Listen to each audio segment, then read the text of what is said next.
นี่คือเป็นภาพคนมาตึกป่ายกยอจะดุงอยู่บริเวณวังสิมพี่น้องวังสิมบ้านนาอ่างตำบลต่างๆอำเภอตะโงยได้ตอนเช้ามื้อนี้ผู้ใหญ่บ้านเพิ่นประกาศผ่าป่าได้ประจำปีอยู่บริเวณวังสิมบ้านนาอ่างตำบลต่างๆอำเภอตะโงยอันผู้ค้าป่าทองคำมาชมคนบ้านนาอ่างได้เป็นเคยบ้านอื่นไว้ง่ายมื้อนี้ได้มีโอกาสมาภาพบรรยากาศในบ้านพระเจ้าได้ข้าเจ้ายกยอไปดุงบริเวณวังสิมบ้านนาอ่างตำบลต่างๆอำเภอตะโงยบรรยากาศคักมื้อนี้มันบ่ร้อนได้มื้อนี้บ่หนาวบ่ร้อนพอดีอากาศพอดีบ่หนาวบ่ร้อนได้สนวนนี้ผู้ค้าก็สิมือเอาเหมาตึกเหในข้าเจ้าได้นี่ผู้ค้าก็โยเซียนเหอยู่ได้นี่มักตึกเหอยู่แต่ตอนนี้มาเอาภาพข้าเจ้ายกยอจะดุงสกลได้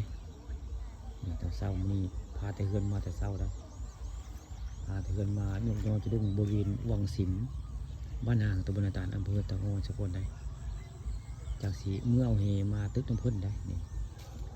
คือเป็นภาพตอนเช้าของวันอาทิตย์วันนี้พระเจ้ามายกยอจะดุง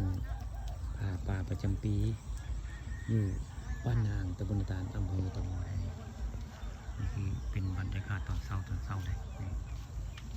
ตอนเช้าพระเจ้ามาผ่าป่าประจำปีอยู่บ้านนางตำบลต่างๆอำเภอตะโงยได้นี่ บรรยากาศตอนเช้าได้อยู่บริเวณทุ่งไร่ทุ่งนาบ้านอ่างตำบลต่างๆอำเภอตะโงยตอนเช้าวัวควายกำลังออกมากินหญ้าอยู่ด้านหลังบ้านอ่างเลยมีการผ่าปูผ่าปลาประจำปีละนี่เดียวผมก็มีแต่งัวได้ผมงัวกำลังออกมาหากินหญ้ากินเพื่องอะไรผมงัวธรรมดาได้หลายตัวแท้งัวคนจักมันเจ้าใดหลายงัวหลายคุณกาเซียนจะดุ้งมาแล้วเพียบเซียนจะดุ้งมาแล้วหลายคนนะยกยอจะดุ้งมีแต่คนมายอจะดุ้งในนี่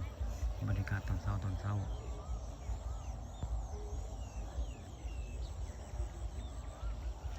สนุกผู้ค้ากะซีเมืองเฮ